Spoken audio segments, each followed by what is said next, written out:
Saudara TPM Datuk Seri Fadilah Yusof, Speaker Dewan Rakyat Tan Sri Johari Abdul, Menteri-Menteri, teman-teman Menteri, rakan saya Tan Sri Lau Keng Chuan, Presiden ACCIM, Jatuhkuasa Puan Sri dan Jatuhkuasa yang hadir dan rakan-rakan saya muliakan. Saya mohon maaf kerana terlewat sikit. Hari ini ada mesyuarat Majlis Kemajuan Islam yang dipengerusikan oleh Sultan Selangor bagi pihak Raja-Raja Melayu. Dan saya terpaksa tinggalkan selesai majlis dan terus ke sini. Dan sebagai sudah tahu, sebahagian besar ahli jemaah menteri kabinet pun ada di sini, menunjukkan kerjasama di antara kerajaan dan syarikat swasta dan kepentingan yang kita lihat dari khidmat ACCIM selama ini. Satu perkara yang penting hasil dalam mesyuarat tadi ialah kenyataan Kebahagiaan Yang Maha Mulia Tuanku Raja Selangor, Sultan Selangor, yang menekankan dan cuba melurus dan menurunkan suhu hangat politik terkait dengan keputusan Mahkamah Persekutuan mengenai kedudukan Mahkamah Syariah di negara kita. Mungkin di kalangan masyarakat Cina tidak merasakan tekanan itu, tetapi di kalangan masyarakat Melayu, masyarakat Islam seluruh negara, isu ini menjadi isu politik yang sangat hangat. Hukum dijatuhkan, mencerca, penghinaan kepada hakim-hakim dan kerajaan dan sebagainya. Maka apa yang dititah oleh Tuanku Sultan Selangor ialah merujuk kepada keputusan Mahkamah Persekutuan. Malaysia ini negara hukum. Negara hukum maknanya patuh pada prinsip perlembagaan. Jadi keputusan Mahkamah Persekutuan itu menurut Tuanku Sultan Selangor dihormati kerana Mahkamah Persekutuan tunduk kepada hukum dan semangat perlembagaan. Tidak timbul nak meringankan atau meremehkan kedudukan Mahkamah Syariah. Jadi saya bagi pihak kerajaan tentu menyambut baik kenyataan Tuanku Sultan Selangor selaku pengurusi Majlis Kemajuan Islam yang dilantik oleh Majlis Raja-Raja Melayu yang masih tegas mempertahankan semangat perlembagaan negara. Kalau ada pun apa-apa tindakan cadangan baru rujuk kepada jawatan kita telah lantik Tun Zaki Azmi, mantan Ketua Hakim Negara, untuk mempengerusikan kuasa, mengkaji masalah-masalah yang dibangkitkan oleh negeri dan masyarakat Islam tentang syariah. Tetapi tunggak perlembagaan tak boleh dirungkai. I need to emphasize the need to acknowledge the fact that this country is based on the rule of law. And therefore, the constitution of the nation and the laws must be respected. The decision by the Federal Court is based on their interpretation of the constitution and the law. Nothing to do about their rejection of Islam or the Sharia principles, which is being abused, used and criticized by some sections in this country. So the categorical statement by the Sultan of Selangor, appointed by the Malay rulers, in support of the Federal Court decision must be widely acclaimed by the Malaysians, Muslims and non-Muslims. Of course, the Muslims want the Sharia court to be given some recognition. We don't dispute that. And some issues relating to Sharia laws need to be strengthened. Is again not a controversial issue, but it must go through a clear process. We must give also a very clear categorical assurance that any attempt to strengthen the Sharia courts will not be at the expense of the non-Muslims and the role of the court and the judicial system which is being practiced today. So these are fundamental issues which is important. Tan Sri Loh made reference to the issue of stability. Stability means all Malaysians, irrespective of race, religion, or creed, must respect this, not only the Constitution, but the spirit of the Constitution. That this country, majority of whom are Malays, adequate provision to protect the interests of the Malays and the language and the Malay rulers and the privileges, but this Constitution protect the right of every single citizen in this country.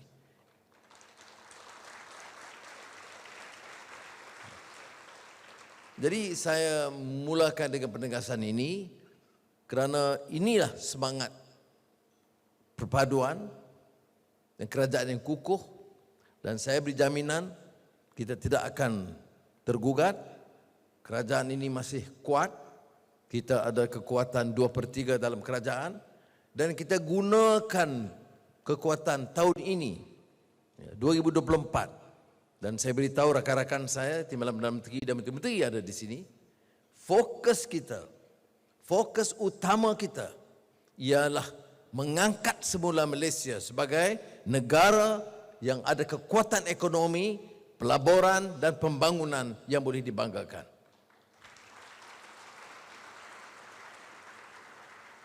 Dan ini bermakna meningkatkan pelaburan dalam negeri, domestik, dan pelaburan luar.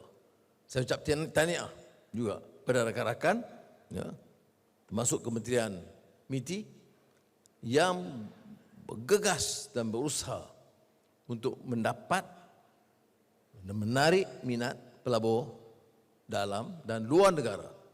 Dan tanpa politikai, termasuk kawan-kawan rakan-rakan jemaah menteri dan ketua-ketua agensi yang membantu, kita telah mencatat rekod yang membanggakan, yang menarik, kerana umumnya menganggap dan menerima kenyataan politik kita stabil. Dan insya-Allah kita akan hanya hadapi pilihan raya dalam tempoh 4 tahun, dan saya berhajat insya-Allah akan kekal mengemudi kerajaan ini dengan kuat selama 4 tahun lagi. Kalau fokus kita itu ekonomi, beberapa teguran, pandangan dikemukakan. Yang pertama, beberapa dasar seperti transisi tenaga, energy transition, transformasi digital, digital transformation, food issue yang melibatkan keperluan meningkat pengeluaran makanan, industri makanan, food security. Ini semua harus diberi penekanan dan semua kementerian tumpu untuk meningkat usaha dalam bidang-bidang tersebut. Dan tidak boleh lagi ikut kaedah lama semuanya. Mesti ada beberapa anjakan kesediaan untuk membawa perubahan. Dan kita sebagai pasukan memang tumpu tiap minggu dalam mesyuarat jemaah menteri, dalam mesyuarat jemaah jawatankuasa kabinet, itu menumpukan isu kerja yang secara bersungguh-sungguh. Saya telah beri jaminan dan apa sahaja yang perlu kita lakukan untuk memangkit, mempercepat perubahan, kelulusan, itu akan dilakukan. Sebab itu sinergi kerjasama dengan dewan-dewan perniagaan, termasuk Dewan Perniagaan China.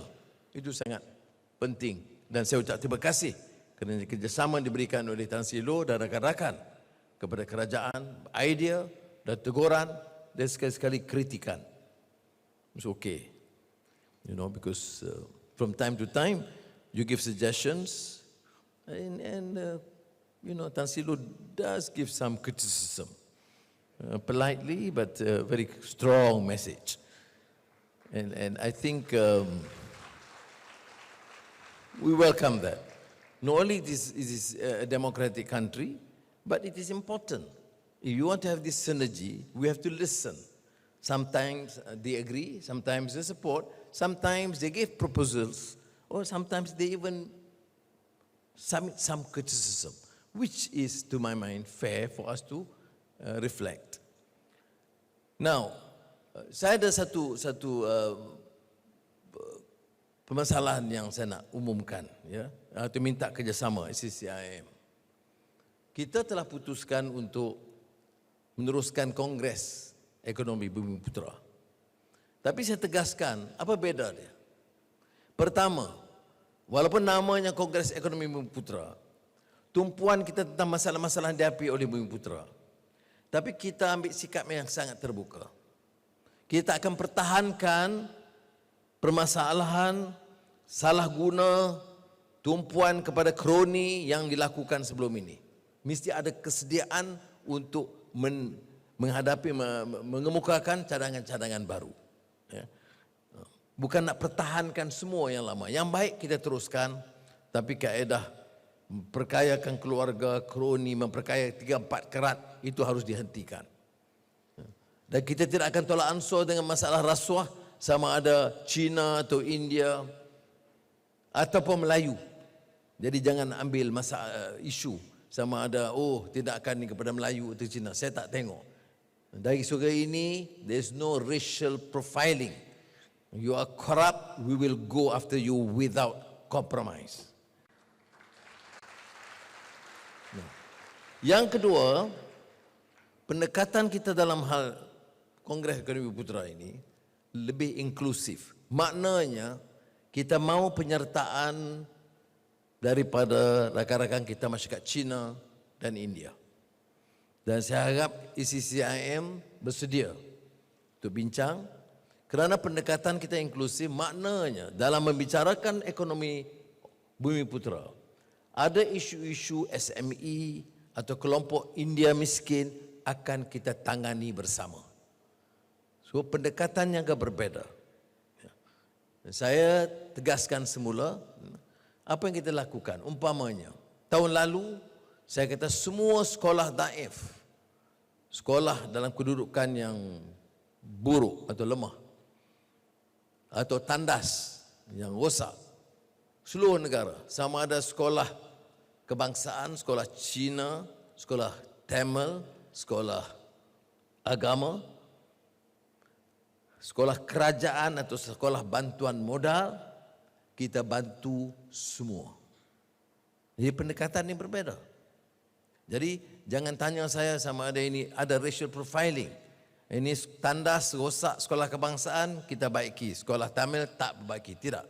Semua sekolah. Ya, dan kita lakukan tahun lalu dan kita teruskan dengan sekolah bantuan modal. Begitu juga di klinik-klinik desa. Kita lakukan juga umpamanya pembasmian kemiskinan tegar, hardcore poor atau abject poverty. Di Kuala Lumpur, Melaka, Negeri Sembilan, hampir 100% selesai. Dan kita tak tanya sama ada keluarga itu Melayu atau Cina atau India. Di Kuala Lumpur, walaupun jumlah majoritinya Melayu, tapi jumlah India, nisbah ratio to population, nisbah penduduk sangat tinggi. Dan setiap keluarga India di Kuala Lumpur, kita bantu untuk lepaskan dia daripada garis kemiskinan tegar atau hardcore poor. Ini pendekatan kita. Tapi kadang-kadang kita hadapi pemimpin-pemimpin masyarakat sama ada Melayu atau Cina atau India, dia duduk tanya lagi peruntukan orang India. Bagi saya, setiap orang miskin tegar, saya tak kira Melayu, Cina atau India, kita selesaikan. Dan di Kuala Lumpur, Melaka, Negeri Sembilan, dari angka yang kita perolehi sudah 100% tercapai.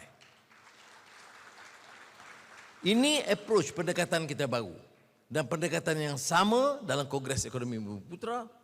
Kalau ada, bila kita bicara kemiskinan Bumiputera, kalau ada kelompok-kelompok tertentu, Cina miskin, ataupun India di estate yang miskin, kita mesti tangani, selesaikan sebagai satu program nasional. Begitu juga kalau kita bercakap soal peluang perniagaan, terutama peniaga-peniaga kecil, Bumiputera, peluang bagi orang India, ataupun peniaga-peniaga kecil masyarakat Cina, tempat perniagaan, gerai mereka, itu kita harus tumpu sebagai program dan agenda nasional. Sebab itu saya minta supaya penyertaan dalam kongres ini bukan saja daripada syarikat Bumiputera, tetapi daripada syarikat-syarikat Cina. Minggu depan saya akan undang pemimpin daripada Dewan Perniagaan Melayu, Cina, India untuk bersama untuk bagi pandangan dan input supaya kongres ini tidak dianggap eksklusif. Dia masih menekankan thrustnya tentang masalah yang dihadapi oleh orang Melayu di Bumiputera, tetapi pendekatan kita selaras dengan dasar negara madani ini harus lebih inklusif. Jadi sekali lagi saya ucap terima kasih. Kita nampak makanan pun dah sedia lama, sudah pun dah lapar. Terima kasih sekali lagi. Siap-siap.